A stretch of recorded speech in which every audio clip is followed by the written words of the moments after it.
جمعے کے دن درود و سلام پڑھنے کی بڑی برکتیں، بڑی فضیلتیں، بڑی ترغیبات ہیں۔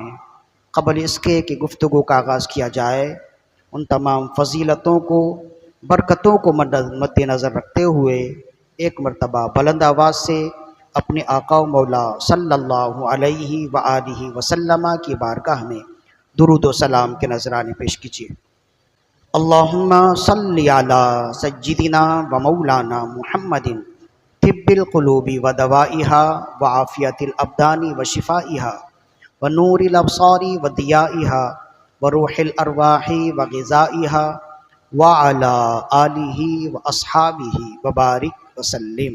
اگست کا مہینہ ہمارے درمیان ہے اور 14 اگست پاکستانیوں کے لیے بالخصوص اور ساری دنیا میں رہنے والے وہ مسلمان جن کی نسبت کسی بھی طرح پاکستان سے ہے، آزادی کا دن ہے۔ یہ ایک تہوار ہے جسے آپ قومی اور ملی تہوار کہہ سکتے ہیں۔ بعض تہوار وہ ہوتے ہیں جو مذہبی ہوتے ہیں، جیسے عید، بقرعید وغیرہ وغیرہ، اور بعض تہوار وہ ہوتے ہیں جو ثقافتی ہوتے ہیں، جو مختلف صوبوں یا مختلف جگہوں کی نمائندگی کر رہے ہوتے ہیں، اور بعض تہوار وہ ہوتے ہیں جو قومی اور ملی ہوتے ہیں۔ جیسے ہمارے ہاں پاکستانیوں کے لیے 14 اگست ایک ملکی اور ملی ریاستی تہوار ہے۔ اسی طرح 23 مارچ ایک ہمارے لیے یادگار تہوار کی طرح ہے۔ تو ہمارے ہاں 14 اگست کے دن بڑے بڑے اجتماعات ہوتے، بعض اجتماعات مذہبی رنگ کے ہوتے اور اکثر اجتماعات دنیاوی رنگ کے ہوتے ہیں۔ لیکن خواہ وہ اجتماعات کسی بھی رنگ کے ہوں، ایک اپنے ملک سے محبت اور عقیدت کا اظہار کیا جاتا ہے۔ اپنے ملک سے محبت کا اظہار کیا جانا یہ ایک اچھی بات ہے، اس لیے کہ حدیث شریف میں آیا حب الوطنی من الایمان، وطن کی محبت بھی ایمان کے حصہ میں سے ہے۔ تو اگر کوئی شخص اپنے ملک، اپنی سرزمین، اپنے ملک سے محبت کا اظہار کرے شرعی تقاضوں کو مد نظر رکھتے ہوئے، تو یہ غلط نہیں ہے۔ ان تمام باتوں کے باوجود ایک بہت بڑی غلطی، ایک بہت بڑی غفلت شروع دن سے لے کر آج تک، یعنی جب سے پاکستان دنیا کے نقشے میں ابھرا تب سے لے کر آج تک، جو کہ 78 سال ہو گئے، ایک بہت بڑی غلطی ہمارے بڑوں سے، صاحبان اقتدار اور ایوان سے یہ ہوتی ہے کہ وہ آزادی کے دن میں محبت، اپنے ملک سے محبت کا اظہار کرتے اور مختلف پیغامات دیتے ہیں، لیکن وہ یہ نہیں بتاتے کہ پاکستان کیسے آزاد ہوا، کتنی قربانیوں کے بعد آزاد ہوا، کتنی شہادتوں کے بعد آزاد ہوا، اور کتنے علماء اس راہ میں، اللہ کی راہ میں شہید ہوئے۔ یہ آپ آج کے دن تک نہ کسی ایوان سے سنیں گے، خواہ وہ قومی اسمبلی ہو یا صوبائی اسمبلی ہو۔ وہاں صرف یہی بات ہوگی کہ آج کے دن پاکستان آزاد ہوا اور ہمیں پاکستان کی قدر کرنی چاہیے، آزادی کی قدر کرنی چاہیے۔ یہ بہت اچھی بات ہے، یہ پیغام ہے، لیکن اصل پیغام یہ ہے کہ پاکستان کیسے آزاد ہوا۔ اب چونکہ شروع دن سے لے کر آج تک بڑے سطح پر یہ پیغام نہیں دیا گیا، تو آج کے نوجوان اور کم عمر نوجوان سمجھتے ہیں کہ اپنی بائکوں سے سائلنسر نکال کے پاکستان آزاد ہوا یا باجا بجا کے پاکستان آزاد ہوا۔ تو چونکہ ان کا ایک نظریہ یہ ہو گیا اور ان کا ایک ذہن یہ ہو گیا تو آج کے دن وہ یہی ادھم بازیاں کر رہے ہوتے ہیں۔ تو اس میں جہاں قصور ان کا ہے، ان کے والدین کا ہے، وہی قصور ایوان بالا کا بھی ہے کہ مسجد اور محراب سے پیغام دینا ایک الگ بات ہے، لیکن جن کے پاس اتنے بڑے سورسز ہیں کہ وہ ساری دنیا میں پیغام دے سکتے ہیں، وہ کیا پیغام دے رہے ہیں؟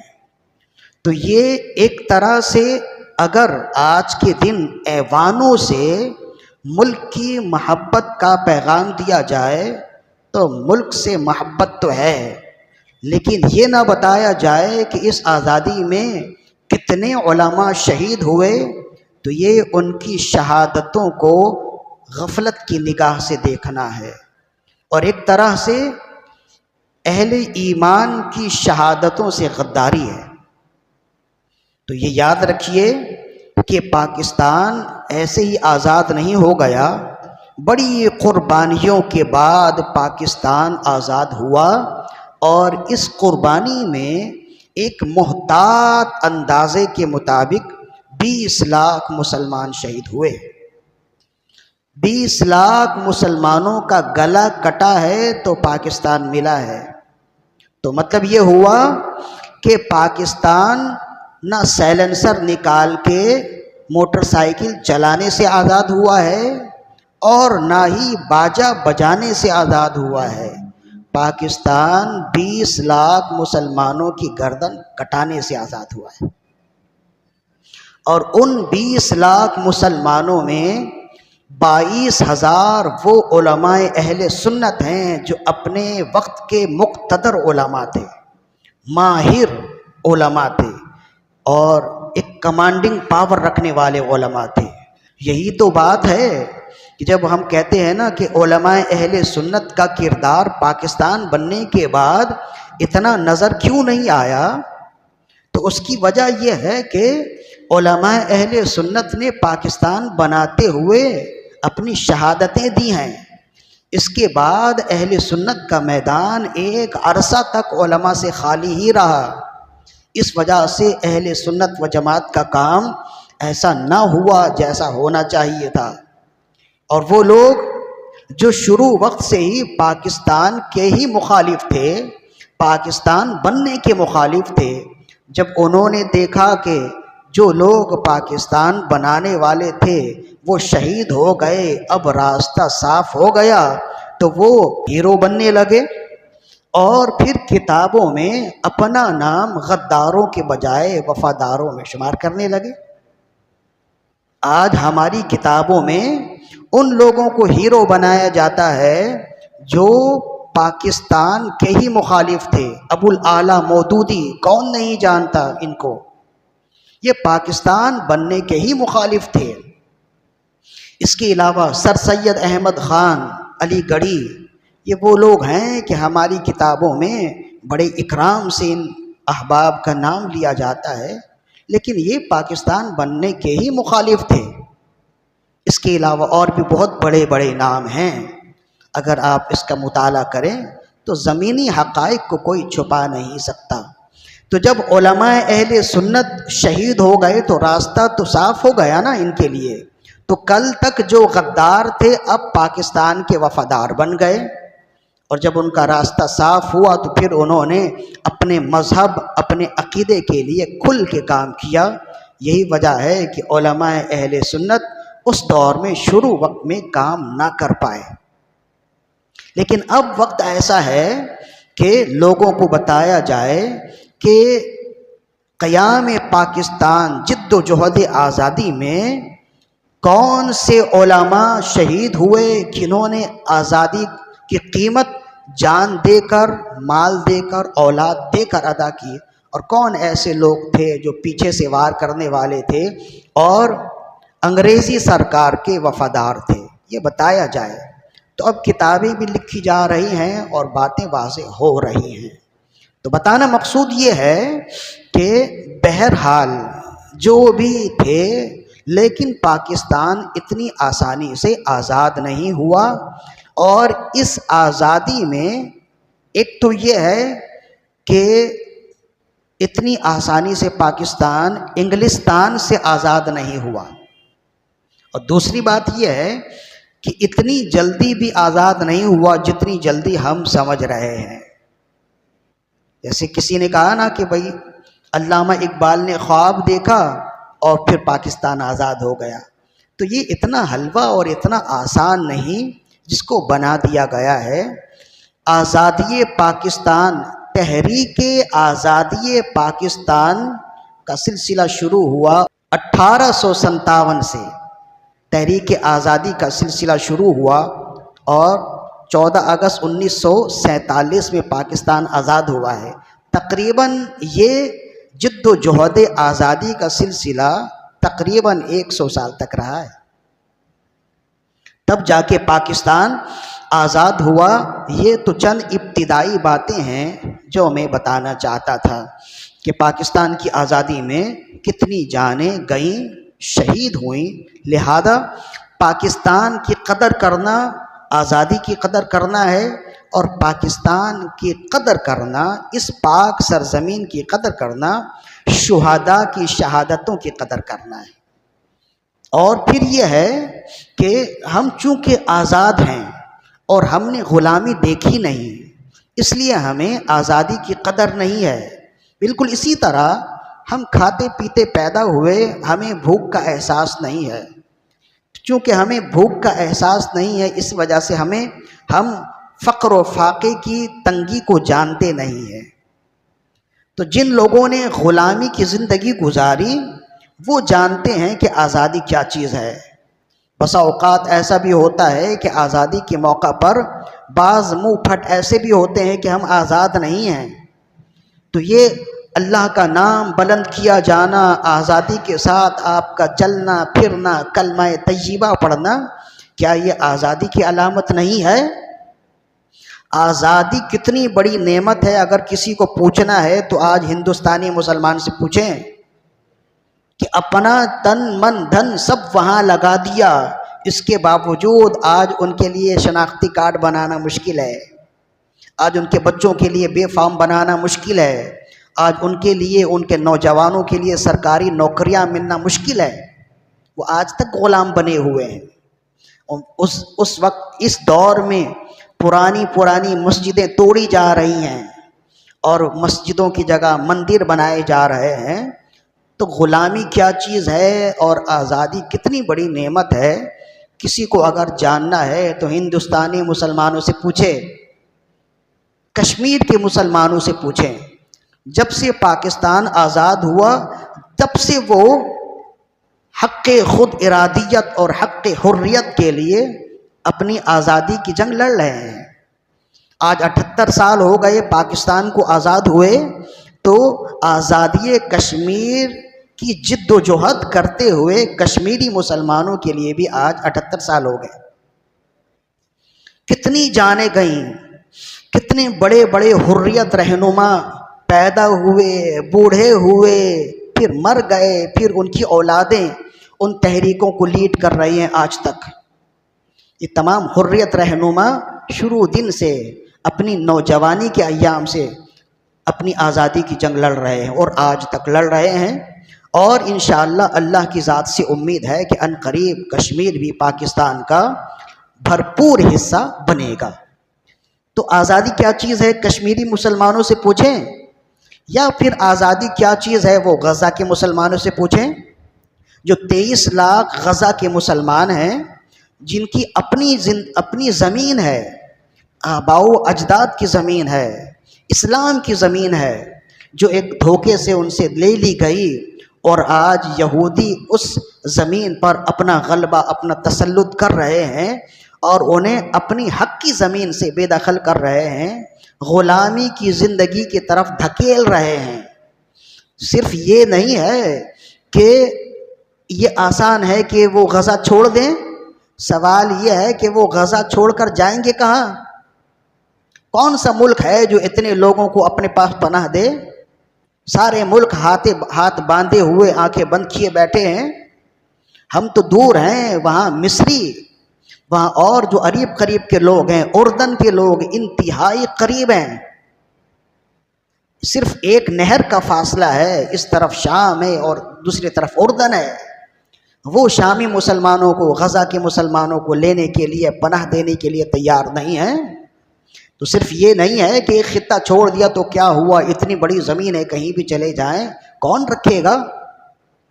یہی حال وہاں کے برمی مسلمانوں کا ہے، روہنگیا مسلمانوں کا۔ اطراف میں بنگلہ دیش ہے، ہندوستان ہے، دیگر اسلامی ملک چھوٹی چھوٹی ریاستیں ہیں، لیکن انہیں لینے کو کوئی تیار نہیں ہے۔ تو یہی غلامی ہے۔ آج ہم اپنی مرضی سے پورے ملک میں، پورے خطے میں جہاں چاہیں چلے جائیں، کوئی روکنے والا نہیں ہے۔ جتنا وقت چاہے ہم جا کر وہاں قیام کر لیں، کوئی ہمیں منع کرنے والا نہیں ہے۔ جہاں چاہیں سجدہ کر لیں، کوئی ہمیں روکنے والا نہیں ہے۔ جہاں چاہیں عید میلاد النبی کا جلسہ کر لیں، کوئی ہمیں روکنے والا نہیں ہے۔ جہاں چاہیں عاشورہ کی محفل کر لیں، کوئی ہمیں روکنے والا نہیں ہے۔ جہاں چاہیں تیز آواز سے لاؤڈ اسپیکر سے اللہ اکبر کے صدا بلند کریں، کوئی روکنے والا نہیں ہے۔ یہی آزادی ہے۔ جہاں چاہیں گلیوں میں قربانی کے لیے جانور گرا دیں، ذبح کر دیں، یہی آزادی ہے۔ تو ہم چونکہ آزاد ہوئے، آزاد پیدا ہوئے، آزاد گھر میں، آزاد فضا میں ہم نے آنکھیں کھولی ہیں، اس وجہ سے ہمیں آزادی کی قیمت معلوم نہیں ہے۔ امام الطائفہ حضرت سیدنا جنید البغدادی رضی اللہ عنہ، بہت بڑا مقام و مرتبہ ہے، سید الطائفہ ان کا لقب ہے۔ ان کے پیر و مرشد ہیں معروف کرخی رحمۃ اللہ علیہ، اور حضرت جنید البغدادی رحمۃ اللہ علیہ کے مرید ہیں شیخ ابو بکر شبلی، اور معروف کرخی کے پیر و مرشد ہیں امام علی رضا۔ پھر اوپر تک سلسلہ جاتا ہے مولا علی رضی اللہ عنہ تک۔ بہر معروف و سری معروف دے بے خود سری، جند حق میں گن جنید باصفا کے واسطے۔ بہر شبلی شیر حق دنیا کے کتوں سے بچا، ایک کا رکھ عبد واحد بیریا کے واسطے۔ یہ ہمارے سلسلہ طریقت میں یہ ائمہ ہیں۔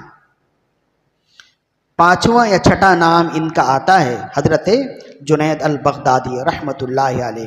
سنہ ہجری 218 میں یہ پیدا ہوئے بغداد معلیٰ میں، اور بڑا نام کمایا، اللہ کے بڑے اونچے پسندیدہ ولیوں میں ان کا شمار ہوتا ہے۔ ہم تو اولیاء کے ماننے والے ہیں نا، اور ہم اولیاء کو اس وجہ سے ماننے والے ہیں کہ ہم احسان فراموش نہیں ہیں۔ ان اولیاء کی ہی کاوشیں ہیں کہ آج اسلام اور ایمان ہم تک پہنچا ہے۔ خواجہ صاحب نہیں ہوتے تو آج ہو سکتا ہے کہ یہ کفرستان ہی ہوتا۔ غوث پاک نہ ہوتے تو ہو سکتا ہے کہ وہ خطہ ایران اور عراق اور بغداد معلیٰ کا خطہ ہو سکتا ہے کہ وہ آج تک کافروں کے تسلط میں ہی ہوتا۔ ذرا پڑھیں دیکھیں کہ غوث اعظم نے کیسے کام کیے۔ غوث اعظم اگر نہ ہوتے تو سلطان صلاح الدین ایوبی کبھی بھی مسجد اقصی بیت المقدس فتح نہیں کر سکتا تھا۔ سلطان صلاح الدین ایوبی کے لشکر میں 70% وہ افراد تھے جو قادری تھے، اور باقی 30% افراد وہ تھے جو غزالی تھے، امام غزالی کے مریدین تھے۔ تو قادریوں نے، غزالیوں نے اور سلسلہ طریقت چاہنے والے اور ماننے والوں نے ہمیشہ دین حق کا سر بلند رکھا ہے، اور دین حق کی ترویج و اشاعت میں اپنا کردار بھرپور ادا کیا ہے۔ اس لیے چونکہ ہم احسان فراموش نہیں ہیں، ہم محسنین کو یاد رکھنے والے ہیں، اسی وجہ سے ہم اکابرین امت اولیاء کاملین کا نام انتہائی ادب و احترام سے لیتے ہیں، اور لینا بھی چاہیے۔ جو اپنے اکابرین کو فراموش کر دے تو پھر وہ صفر ہو جاتا ہے، کوئی اور اس میں خاص بات نہیں ہوتی ہے۔ بالکل ایسے ہی جب تک ایک اپنے صفر سے ملا رہے وہ 100 ہوتا ہے یا وہ 10 ہوتا ہے، اگر وہ اپنے صفر کو ہٹا دے یا ایک صفر سے ہٹ جائے تو وہ صفر ہی ہو جاتا ہے۔ تو اپنے اکابرین سے جڑے رہیں۔ حضرت سیدنا جنید البغدادی رحمۃ اللہ علیہ فرماتے ہیں، امام صفوری نے لکھا ہے، بہت ہی مشہور ایک چھوٹی سی حکایت ہے، فرماتے ہیں کہ امام جنید البغدادی رحمۃ اللہ علیہ کو کسی نے ایک پرندہ تحفے میں دیا۔ وہ پرندہ بہت اچھا بولتا تھا، تو ایک وقت تک حضرت جنید البغدادی رحمۃ اللہ علیہ کے پاس وہ پرندہ رہا، پھر اس کے بعد آپ نے اس پرندے کو آزاد کر دیا۔ تو آپ کے مریدین نے پوچھا، یا سیدی آپ نے اس پرندے کو آزاد کر دیا، بہت اچھا تھا، ماحول بنا رہتا تھا، بولتا تھا، ایک خوشنما ماحول رہتا۔ آپ نے فرمایا وہ پرندہ ایک دن مجھ سے کہنے لگا، اللہ کے جو ولی ہوتے ہیں تو یہ ہمارا عقیدہ ہے کہ وہ بہت سو کی زبانیں جانتے ہیں، جن کی زبانیں ہم نہیں جان سکتے وہ ان کی زبانیں بھی جانتے ہیں۔ تو حضرت جنید البغدادی رحمۃ اللہ علیہ نے فرمایا کہ وہ پرندہ مجھ سے کہنے لگا کہ اے جنید، آپ تو اپنے دوستوں سے ملتے ہیں، خاندان والوں سے ملتے ہیں، جہاں مرضی ہوتی ہے گھر سے باہر چلے جاتے ہیں، اور آپ نے مجھے قید رکھا ہے، کیا اللہ کے ولیوں کا یہ طریقہ صحیح ہے؟ کیا اللہ کے ولی کا یہی طریقہ ہونا چاہیے؟ میرے بھی گھر والے ہیں، میرے بھی بال بچے ہیں، دوست احباب ہیں، میرا بھی جی چاہتا ہے اس پنجرہ سے نکل کر میں کھلی فضا میں جاؤں، میرا بھی جی چاہتا ہے جو من میں آئے کھاؤں، میرا بھی جی چاہتا ہے اپنے بال بچوں سے ملوں، اپنے دوستوں سے ملوں۔ تو آپ تو اپنے دوستوں سے بھی ملتے ہیں، جو من میں آئے کھا بھی لیتے ہیں، جہاں مرضی چلے بھی جاتے ہیں، اور آپ نے مجھے قید رکھا ہے، کیا اللہ کے ولیوں کا یہی طریقہ ہوتا ہے، ہونا چاہیے؟ تو کہتے ہیں کہ اس پرندے نے مجھے رلا دیا، تو مجھے ایسا لگا کہ واقعی اس پرندے کو آزاد کرنا چاہیے، تبھی میں نے اس پرندے کو آزاد کر دیا۔ تو جب وہ پرندہ آزاد ہوا تو اس نے کہا کہ اے جنید البغدادی، میں آپ کو ایک بہت کام کی بات بتاتا ہوں۔ تو اس پرندے نے کہا کہ جب تک پرندہ آزادی کی نعمت کی قدر کرتا رہے اور اللہ کا ذکر کرتا رہے، تب تک وہ پرندہ کھلی فضا میں آزاد رہتا ہے، اور جب وہ آزادی کی قدر بھول جائے، آزادی کی نعمت کی بے قدری کرے اور اللہ کا ذکر چھوڑ دے، تو پھر وہ قید کر دیا جاتا ہے۔ تو کہنے لگا کہ ایک مرتبہ غفلت سے میرے ساتھ ایسا ہی ہوا کہ میں غفلت میں چلا گیا اور میں نے اللہ کا ذکر نہ کیا، تو میں قید میں چلا گیا، اور اتنا عرصہ مجھے قید کی زندگی گزارنی پڑی۔ تو وہ لوگ کتنے غافل ہیں جو زندگی بھر اللہ کے ذکر سے غافل رہتے ہیں، نعمتوں کی قدر نہیں کرتے۔ پھر اس پرندے نے کہا، اے جنید، میں آپ سے وعدہ کرتا ہوں اب زندگی بھر اس آزادی کی قدر کروں گا، اس نعمت کی قدر کروں گا اور اللہ کا ذکر کروں گا۔ تو پھر حضرت جنید البغدادی رحمۃ اللہ علیہ نے اس پرندے کو آزاد کر دیا۔ امام صفوری فرماتے ہیں کہ پھر وہ پرندہ گاہے بگاہے آپ کی خدمت میں آتا، اور جب آپ دسترخوان لگاتے تو وہ پرندہ آتا، دسترخوان سے کچھ چگتا اور چلا جاتا۔ اور جب ایک مرتبہ آیا تو معلوم ہوا کہ جنید البغدادی رحمۃ اللہ علیہ کا وصال ہو گیا، تو اس پرندے نے اوپر سے اپنے آپ کو جنید بغدادی کی قبر پر گرا دیا، اور وہیں وہ بھی مر گیا۔ تو امام صفوری رحمہ اللہ فرماتے ہیں کہ پھر جنید البغدادی رحمہ اللہ کے قبر کے اڑوس پڑوس میں ہی کہیں اس پرندے کو بھی، اس لیے کہ وہ محبت کرنے والا تھا، تو اس پرندے کو بھی دفن کر دیا گیا۔ پھر امام جنید البغدادی رحمۃ اللہ علیہ کو کسی نے خواب میں دیکھا اور پوچھا، اللہ نے آپ کے ساتھ کیا برتاؤ کیا، کیا سلوک کیا؟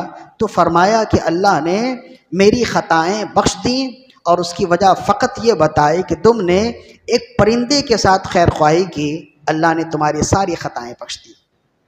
یہ تو اللہ کے ولی ہیں، ایسے ہی ان کے گناہ نہ ہونے کے برابر ہوتے ہیں، لیکن فرمایا صرف ایک پرندے کے ساتھ خیر خواہی کی وجہ سے اللہ رب العزت نے میری خطائیں بخش دیں۔ تو ایک پرندے کے ساتھ اگر کوئی خیر خواہی کرے اتنا بڑا انعام ملے گا، تو اگر کوئی اشرف المخلوقات کے ساتھ خیر خواہی کرے کتنا بڑا انعام پائے گا؟ یہ سوچنے کی بات ہے۔ اسی وجہ سے ہم اکثر و بیشتر کہتے ہیں لوگ وہی جہاں میں اچھے آتے ہیں جو کام دوسروں کے۔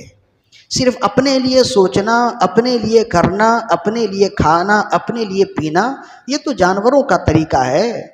لوگ وہی اچھے ہیں جو دوسروں کے لیے بھی سوچتے ہیں، اور جو دوسروں کے لیے سوچے اللہ رب العزت اس کی روزیوں میں، اس کے دسترخوان میں، اس کی صحت میں برکتیں عطا فرماتا ہے۔ ایک بات ہو گئی۔ دوسری بات یہ ہے کہ جب تک انسان نعمت کی قدر کرتا رہے اس نعمت میں اضافہ ہوتا رہتا ہے۔ یہی اللہ رب العزت نے قرآن مجید میں اپنا وعدہ فرمایا، وَإِذْ تَأَذَّنَ رَبُّكُمْ، اور یاد کرو جب تمہارے رب نے یہ اعلان کیا، لَإِن شَكَرْتُمْ لَأَزِيدَنَّكُمْ وَلَإِن كَفَرْتُمْ إِنَّ عَذَابِي لَشَدِيدٌ، اگر تم شکر کرو ہم تمہیں ضرور ضرور زیادہ دیں گے۔ لام تاکید بانون ثقیلہ، ضرور ضرور، دو تاکیدات ہیں اس میں۔ لَأَزِيدَنَّكُمْ، اگر تم شکر کرو گے ہم تمہیں ضرور ضرور زیادہ دیں گے۔ وَلَئِن كَفَرْتُمْ، اور اگر تم نعمتوں کی ناشکری کرو، إِنَّ عَذَابِي لَشَدِيدٌ، تو میرا عذاب بڑا سخت ہے، بہت شدید ہے۔ تو ہم آج جو روتے ہیں نا، اس کی بہت بڑی وجہ ہے کہ ہم میں نعمتوں کی قدر نہیں ہے۔ اب نعمتوں کی قدر کیا ہے؟ اللہ کی نعمتیں تو بہت ساری ہیں نا۔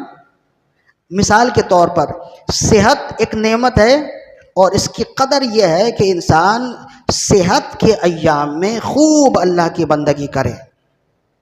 جب تک وہ ایام صحت میں اللہ کی بندگی اور اللہ کے بندوں کی خیر خواہی کرتا رہے گا وہ بیمار نہیں ہوگا۔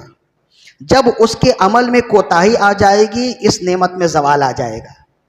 مال بڑی نعمت ہے، جب تک وہ اس مال سے اللہ کی بندگی کرتا رہے گا، فرما برداری کرتا رہے گا، اللہ کے بندوں کے ساتھ خیر خواہی کرتا رہے گا، اس کے مال میں اضافہ ہوتا رہے گا۔ جیسے ہی وہ اس نعمت مال میں کنجوسی کرے گا، کوتاہی کرے گا، اس کے مال میں گراوٹ آتی جائے گی، بینک بیلنس آہستہ آہستہ کھسکتا چلا جائے گا۔ تو اسی طرح یہ جو آزادی ہے نا، یہ انتہائی بڑی نعمت ہے، بہت بڑی نعمت ہے۔ تو جب تک انسان آزادی کی قدر کرے، یا من حیث القوم پاکستانی آزادی کی قدر کریں گے، تب تک یہ آزادی ہے۔ اور اگر اس آزادی کی قدر نہ کی گئی تو پھر یہ آزادی غلامی میں تبدیل ہو سکتی ہے۔ خود قرآن مجید کا ہے، وَإِن تَتَوَلَّوْا يَسْتَبْدِلْ قَوْمًا غَيْرَكُمْ ثُمَّ لَا يَكُونُوا أَمْثَالَكُمْ، اگر تم اللہ کی نافرمانی کرو گے ہم تمہیں ختم کر دیں گے، تمہاری جگہ دوسری قوم کو لے آئیں گے، پھر وہ تم جیسی نافرمان نہیں ہوگی۔ تو یہ اللہ کا وعدہ بتاتا ہے کہ یہ جو کہتے ہیں نا پاکستان ناقابل تسخیر ہے، یہ دھوکہ ہے۔ کوئی چیز ناقابل تسخیر نہیں ہے، ہر چیز قابل تسخیر ہے۔ یہ کہنا چاہیے کہ جب تک پاکستانی اور پاکستانی حکمران اللہ اس کے رسول کی فرما برداری کرتے رہیں تب تک پاکستان ناقابل تسخیر ہے۔ اللہ تعالیٰ پاکستان کو ناقابل تسخیر رکھے۔ کیا یہی دعویٰ شروع پاکستان میں ہمارے حکمرانوں نے نہیں کیا؟ تو پاکستان تسخیر ہو گیا نا، دو حصے ہو گیا، ایک بنگلہ دیش بن گیا، ایک پاکستان بن گیا۔ تو اگر اس دور میں بھی پاکستان ناقابل تسخیر تھا تو پھر تسخیر کیسے ہو گیا؟ تو کوئی ملک، کوئی چیز ناقابل تسخیر نہیں ہے۔ اللہ نے وعدہ کیا تم میرے ہو جاؤ میں تمہارا ہو جاؤں گا، تم میرا کام کرتے رہو میں تمہارا کام کرتا رہوں گا، بس یہی ہے۔ اور اگر تم نہیں کرو گے، سورہ محمد کی آخری آیت ہے، وَإِن تَتَوَلَّوْا يَسْتَبْدِلْ قَوْمًا غَيْرَكُمْ ثُمَّ لَا يَكُونُوا أَمْثَالَكُمْ، اگر تم پیٹ پھیر گئے تو ہم تمہیں لے جائیں گے اور تمہاری جگہ دوسری قوم کو لے آئیں گے۔ ثُمَّ لَا يَكُونُوا أَمْثَالَكُمْ، پھر وہ لوگ تمہارے جیسے نہیں ہوں گے۔